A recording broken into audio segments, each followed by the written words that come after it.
Hi students, welcome to Ani talks. ഇന്ന് നമ്മൾ വീഡിയോയിൽ ഡിസ്കസ് ചെയ്യുന്നത് കാലിക്കറ്റ് യൂണിവേഴ്സിറ്റി BA ഇംഗ്ലീഷ് സ്റ്റുഡൻസിൻ്റെ സെക്കൻഡ് സെമ്മിലെ സബ്ജക്റ്റായ അപ്രിഷിയേറ്റിംഗ് പോയട്രിയിലെ ഒരു ചാപ്റ്ററാണ്. അപ്പോൾ ചാപ്റ്ററിൻ്റെ name when I consider how my light is spent. John Milton എഴുതിയ ഒരു പോയമാണിത്. അപ്പോൾ നമുക്ക് ഓഥറിനെ കുറിച്ച് നോക്കാം. John Milton was born into a Puritan family. His most important work is Paradise Lost.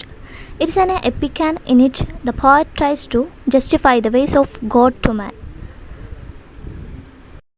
Milton ഒരു പ്യൂരിറ്റൻ കുടുംബത്തിലാണ് ജനിച്ചത്. അദ്ദേഹത്തിൻ്റെ ഏറ്റവും പ്രസിദ്ധമായ പുസ്തകമാണ് പാരഡൈസ് ലോസ്റ്റ്. ഇതൊരു ഇതിഹാസ കാവ്യമാണ്. അതിൽ മനുഷ്യനോടുള്ള ദൈവത്തിൻ്റെ പ്രവൃത്തികൾ നീതീകരിക്കാനാണ് കവി ശ്രമിക്കുന്നത്. Milton's sonnets cover many themes including political issues. Milton began losing his vision in 1651 and Andrew Marvell helped him with the writing. It is surprising that all his most important works were written after he became blind. The poem When I Consider How My Life Is Spent was written in 1652 when he became fully blind. മിൽട്ടൻ്റെ സോണറ്റുകളിൽ വ്യത്യസ്ത തരം വിഷയങ്ങളൊക്കെ അവതരിപ്പിക്കുന്നുണ്ട്. രാഷ്ട്രീയ കാര്യങ്ങളും അതിലുണ്ട്. 1651 മിൽട്ടൻ്റെ കാഴ്ചശക്തി കുറഞ്ഞു തുടങ്ങിയത്. അപ്പോൾ എഴുതാനായിട്ട് അദ്ദേഹത്തെ സഹായിച്ചത് മറ്റൊരു കവിയായ ആൻഡ്രൂ മാർവലാണ്. അദ്ദേഹത്തിൻ്റെ സുഹൃത്താണ്. അതിശയകരമായ ഒരു കാര്യം, കാഴ്ച പൂർണ്ണമായി നഷ്ടപ്പെട്ടതിന് ശേഷമാണ് തൻ്റെ പ്രധാന കൃതികളെല്ലാം മിൽട്ടൺ എഴുതിയത് എന്നതാണ്. The poem is structured around the metaphor of light. The poet shows his condition before losing his sight and also after he lost it. In the past he had his eyesight, but now he is blind. He thinks of the service he has to render to God. He is worried if he will be able to do it properly as he lacks eyesight. But he knows God will not demand anything hard from him that needs the help of eyesight, as fate took away his sight. He thinks even those who stand and wait are also serving God. നമുക്കിതിൻ്റെ അർത്ഥം എന്താ നോക്കാം. ഇവിടെ നമുക്ക് പഠിക്കാനുള്ള Sonet എഴുതിയത് 1652 അപ്പോഴേക്കും അദ്ദേഹത്തിൻ്റെ കാഴ്ചശക്തി എന്തായിട്ടുണ്ട്, പൂർണ്ണമായിട്ടും നഷ്ടപ്പെട്ടിരുന്നു. ലൈറ്റിനെ ആധാരമാക്കിയാണ് ഇത് എഴുതിയിരിക്കുന്നത്. കാഴ്ച നഷ്ടപ്പെടുന്നതിന് മുമ്പും അതിന് ശേഷവുമുള്ള അദ്ദേഹത്തിൻ്റെ അവസ്ഥ അതിൽ വിവരിക്കുന്നുണ്ട്. ദൈവത്തിനോട് ചെയ്തു തീർക്കാനുള്ള തൻ്റെ കടമകളെ പറ്റിയിട്ടൊക്കെ മിൽട്ടൺ ഓർക്കുകയാണ്. കാഴ്ച ഇല്ലാത്തത് കൊണ്ട് തൻ്റെ കടമകൾ ശരിക്കും നിർവഹിക്കാൻ പറ്റുമോ എന്നൊക്കെ അദ്ദേഹത്തിന് ആശങ്ക ഉണ്ടാവുകയാണ്. പക്ഷേ അദ്ദേഹത്തിന് അറിയാം, കാഴ്ച ഇല്ലാത്തത് കൊണ്ട് കാഴ്ച വേണ്ട പ്രവൃത്തികളൊന്നും തന്നെ ദൈവം തൻ്റെ പക്കൽ നിന്നും ആവശ്യപ്പെടൂലെന്ന്. തങ്ങളുടെ ഊഴത്തിന് വേണ്ടി കാത്തിരിക്കുന്നവരും ദൈവത്തെ സേവിക്കുകയാണ് ചെയ്യുന്നത്. അപ്പം നമുക്ക് ഇനി പോയത്തിൻ്റെ സമ്മറി നോക്കാം. When I consider how I spent my time when I had eyesight in this dark and wide world, some questions disturb me. I have spent half of my life, but I have not used that one talent properly, and it is laying with me uselessly although my mind wants to use it properly. By using it appropriately, I want to serve my master, God, and give him a proper account of it when he asks me to explain. If I haven't used my talent properly, God will rebuke me. But then I ask myself this question: will God ask anyone to do a job which needs daylight after denying him such light? To this question, my mind gives a reply. അപ്പോൾ എന്താണ് കവി പറയുന്നത് അദ്ദേഹത്തിൻ്റെ പോയത്തിലൂടെ? എനിക്ക് കാഴ്ച ഉണ്ടായിരുന്നപ്പോൾ ഇരുട്ട് പിടിച്ച ഈ വലിയ ലോകത്തിൽ എങ്ങനെ ഞാൻ എൻ്റെ പ്രകാശം ചെലവാക്കി എന്ന് ഓർക്കുമ്പോൾ ചില സംശയങ്ങൾ ഉണ്ടാകുന്നെന്ന്. അപ്പോൾ കവിക്ക് തോന്നുകയാണ്, തനിക്ക് കാഴ്ചയുള്ള സമയത്ത് ആ കാഴ്ചനെ ശരിക്കും താൻ ഉപയോഗിച്ചോ, അതിനൊക്കെ പല ചോദ്യങ്ങളും കവിയുടെ മനസ്സിലൂടെ പോവുകയാണ്. എൻ്റെ പ്രകാശം ചെലവാക്കിയതെന്ന് ഓർക്കുമ്പോൾ കവിക്ക് എന്തോന്ന് സംശയങ്ങളുണ്ടാകുക. എൻ്റെ ജീവിതത്തിൻ്റെ പകുതി കഴിഞ്ഞിരിക്കുന്നു. അദ്ദേഹത്തിൻ്റെ 44 വയസ്സിലാണ് പൂർണ്ണമായിട്ടും അന്ധനായത്. പക്ഷേ ദൈവം എനിക്ക് തന്നിരിക്കുന്നത് ടാലൻറ്റ് എനിക്ക് ശരിയായി ഉപയോഗിക്കാൻ കഴിഞ്ഞിട്ടില്ല. അപ്പോൾ ദൈവം എല്ലാവർക്കും വ്യത്യസ്തമായ ടാലൻ്റ് ഒന്നും, നമ്മളെ ഓരോരുത്തരും വ്യത്യസ്തരായി ടാലൻ്റ് ഉള്ളവരായിരിക്കും. പക്ഷെ നമ്മളൊക്കെ അത് ശരിക്കും ഉപയോഗിക്കുന്നില്ല. മനസ്സിലാക്കുന്നത് എപ്പോഴും ആ ടാലൻറ്റ് നഷ്ടപ്പെടുമ്പോഴാണ്. അത് ശരിക്കും വിനിയോഗിച്ചു കൊണ്ടുവന്ന് എൻ്റെ സൃഷ്ടാവിനെ സേവിക്കണം. അപ്പോൾ കവിക്ക് തോന്നാണ് തനിക്ക് ദൈവം തന്ന ടാലൻറ്റ് ശരിക്കും ഉപയോഗിച്ചിട്ട് സൃഷ്ടാവിനെ സേവിക്കണമെന്ന്. അദ്ദേഹം കണക്ക് ചോദിക്കുമ്പോൾ എനിക്ക് കണക്ക് കൊടുക്കേണ്ടതുണ്ട്. ഞാൻ എൻ്റെ ടാലൻറ്റ് ശരിക്കും ഉപയോഗിച്ചില്ലെങ്കിൽ ദൈവം എന്നോട് ദേഷ്യപ്പെടും. പക്ഷേ ഒരു ചോദ്യം ഞാൻ എന്നോട് തന്നെ ചോദിക്കുന്നു: ഒരാൾക്ക് കാഴ്ച കൊടുക്കാതെ കാഴ്ച വേണ്ട പ്രവൃത്തി ചെയ്യാൻ ദൈവം ആവശ്യപ്പെടുമോ? ഈ ചോദ്യത്തിന് എൻ്റെ അന്തരാത്മാവ് മറുപടി നൽകുന്നു: അപ്പോൾ കവിയോട് തന്നെ ചോദിക്കുകയാണ്, കാഴ്ചയില്ലാത്ത ഒരാളോട് ദൈവം കാഴ്ചയുള്ള പ്രവൃത്തി ചെയ്യാൻ പറയുമോ എന്നൊക്കെ. ഇനി നമുക്ക് അടുത്ത ലൈൻസ് എന്താ നോക്കാം. God does not need man's work, nor does he want the gifts he has given to people. Those who accept their fate calmly also serve the Lord. God is a royal person, and he has at his command thousands of obedient angels who are willing to do anything at his command day and night. So the poet consoles himself by saying, even those who stand and wait also serve God. So he does not have to worry that God will be angry with him.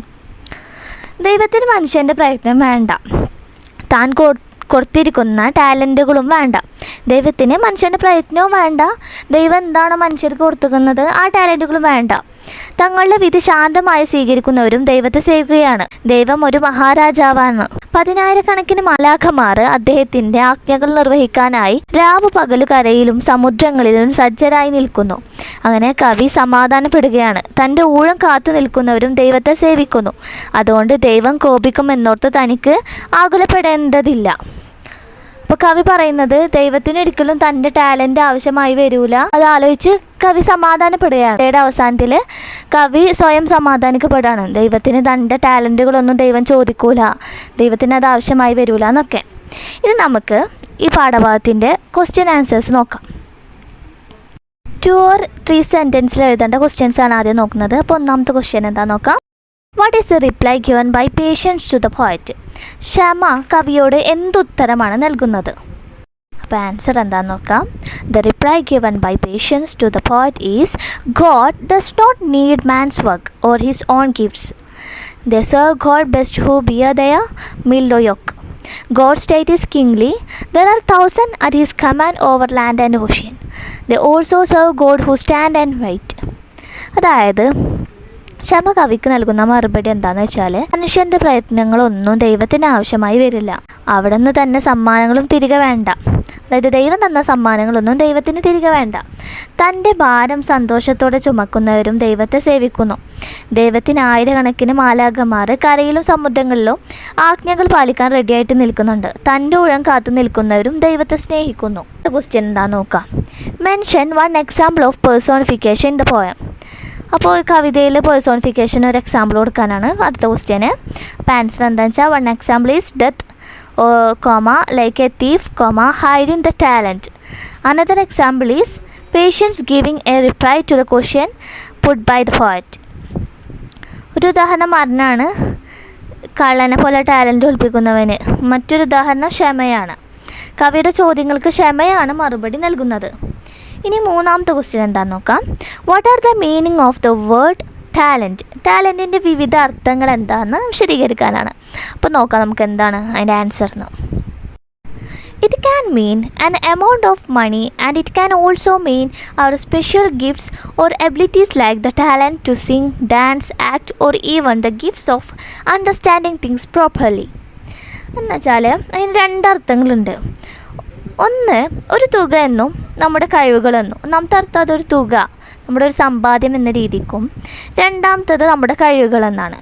അപ്പോൾ പാടാനും ആടാനും, ചിലവർക്ക് അഭിനയിക്കാനും കഴിവുകളുണ്ടാവും, കാര്യങ്ങൾ ശരിക്കും മനസ്സിലാക്കാനുള്ള കഴിവ്. ഇതിനൊക്കെയാണ് talent എന്നതുകൊണ്ട് കവിതയിൽ അർത്ഥമാക്കുന്നത്. ഇനി അടുത്ത ക്വസ്റ്റ്യൻ എന്താ നോക്കാം. അടുത്ത question explain the last line of the poem. കവിതയിലെ അവസാനത്തെ വരികൾ വിശദീകരിക്കാനാണ്. It means even those people who stand and wait also do service. In the military, for example, the soldiers are not always fighting on the battlefield. Even as they wait in the camps, they are doing their duty, they are serving. അതാണ് അതിൻ്റെ answer. അതിനർത്ഥം wait ചെയ്യുന്നവരും സേവനം നടത്തുകയാണ് എന്നാണ്. സൈനിൽ പട്ടാളക്കാർ എപ്പോഴും യുദ്ധം ചെയ്യുന്നില്ല. അവരവരുടെ ക്യാമ്പിൽ കഴിയുമ്പോഴും അവരവരുടെ കടമ ചെയ്യുകയാണ്. രാജ്യത്തെ എന്ത് ചെയ്യുന്നതാണ്? പട്ടാളക്കാർ സേവിക്കുകയാണ് ചെയ്യുന്നത്. ഇനി അടുത്തത് 2 പാരഗ്രാഫ് ക്വസ്റ്റ്യൻസ് ആണ്. അപ്പോൾ നമുക്ക് നോക്കാം. ഒന്നാമത്തെ പാരഗ്രാഫ് ക്വസ്റ്റ്യൻ എന്താ നോക്കാം. Consider Milton sonnet as a crisis poem. മിൽട്ടൻ്റെ കവിത ഒരു ക്രൈസിസ് കവിത എന്ന നിലയിൽ വിലയിരുത്തുകയെന്നു. When I consider How My Light is Spent by John Milton is a crisis poem because in the poet explores his own griefs over his blindness and expresses his fear that it will mean that he will be unable to use his abilities as he wanted. Milton became completely blind when he was 44. He knew he could write well, but so far he had not written anything very great. It is surprising to note that all his most important works like Paradise Lost, Paradise Ruined, his most important works were written after he became blind. This poem is structured around the metaphor of light. The poet shows his condition before losing his sight and also after he lost it. In the past he had his eyesight, but now he is blind. He thinks of the service he has to render to God. He is worried if he will be able to do it properly as he lacks eyesight. But he knows God will not demand anything hard from him that needs the help of eyesight, as fate took away his sight. He thinks even those who stand and wait are also serving God. Thus we see a crisis in the life of Milton and he tries to overcome it. അപ്പോൾ നമ്മൾ നേരത്തെ കവിതയിൽ പറഞ്ഞ അർത്ഥങ്ങളോ ആശയങ്ങളൊക്കെ തന്നെയാണ് ഈ question ആയിട്ട് കൊടുത്തിട്ടുള്ളത്. അപ്പോൾ ഇങ്ങനൊരു ക്വസ്റ്റ്യൻ വന്നാലും ഇത് ഇപ്പോൾ 5 മാർക്കിൻ്റെ ക്വസ്റ്റ്യനൊക്കെ ആണെങ്കിൽ കൂടി ഒന്നും കൂടി എക്സ്പ്ലെയിൻ ചെയ്തിട്ട് എഴുതണം. ഇനി അടുത്ത പാരഗ്രാഫ് ക്വസ്റ്റ്യൻ എന്താണെന്ന് നോക്കാം. Comment on the imagery of the poem. കവിതയിലെ ഇമാജറിനെ കുറിച്ചിട്ട് വിശദീകരിക്കാനാണ്. അപ്പോൾ ആൻസർ എന്താണെന്ന് നോക്കാം. When I consider How My Light is Spent by John Milton has a beautiful imagery. In it we see the blind poet thinking about the time he had eyesight and also about the time he does not have it. We see his talent for writing. Only death can take it away from him. He wants to write while using his talent. If he does not use his talent well, he will be punished by his maker as the master in the parable punished his slave who had hidden away his talent. We can see the master rewarding the 2 faithful slaves and punishing the lazy one. We can also see God as a great king and his vast empire. He was posted angels all over the land and sea to carry out his orders as and when he gives them. We also see a merciful God who does not demand things from people without giving them the necessary materials to make them. അപ്പോൾ എൻ്റെ answer അത്രയൊക്കെ തന്നെയാണ്. വീണ്ടും വീണ്ടും question answers നോക്കുക. ചാപ്റ്ററിൽ ഓരോ lines വെച്ച് നോക്കുക. ഒരു ക്വസ്റ്റ്യൻ വന്നാൽ എങ്ങനെ എഴുതേണ്ടത് എന്നുള്ളതൊക്കെ നന്നായി മനസ്സിലാക്കി വെക്കുക. ഏത് ക്വസ്റ്റ്യൻ വന്നാലും അറ്റൻഡ് ചെയ്യാവുന്ന രീതിയിൽ ചാപ്റ്ററിൻ്റെ സമ്മറിയും ചാപ്റ്റർ എന്താണെന്നുള്ളതൊക്കെ പഠിച്ചു വെക്കുക. അപ്പോൾ അത്രയൊക്കെ ഉള്ളൂ ഈ ചാപ്റ്ററിൽ പഠിക്കാൻ. മനസ്സിലാക്കി വെച്ചാൽ ഭയങ്കര സിമ്പിളായിട്ടുള്ളതാണ്. മിൽട്ടന് കാഴ്ചശക്തി പോയതോടുള്ള അദ്ദേഹത്തിൻ്റെ അവസ്ഥ, എങ്ങനെയാണ് അദ്ദേഹം ദൈവത്തിനോട് നന്ദി പറയുന്നത്, അദ്ദേഹത്തിൻ്റെ മനസ്സിലുള്ള ആശയങ്ങൾ, ഇതൊക്കെ തന്നെയാണ് പോയത്തിൽ പറയുന്നത്. അപ്പോൾ വീഡിയോ ഇഷ്ടമായാൽ എല്ലാവരും ലൈക്ക് ചെയ്യുക, ഷെയർ ചെയ്യുക. എക്സാമിന് വേണ്ടി നന്നായി പ്രിപ്പയർ ചെയ്യുക. Thank you.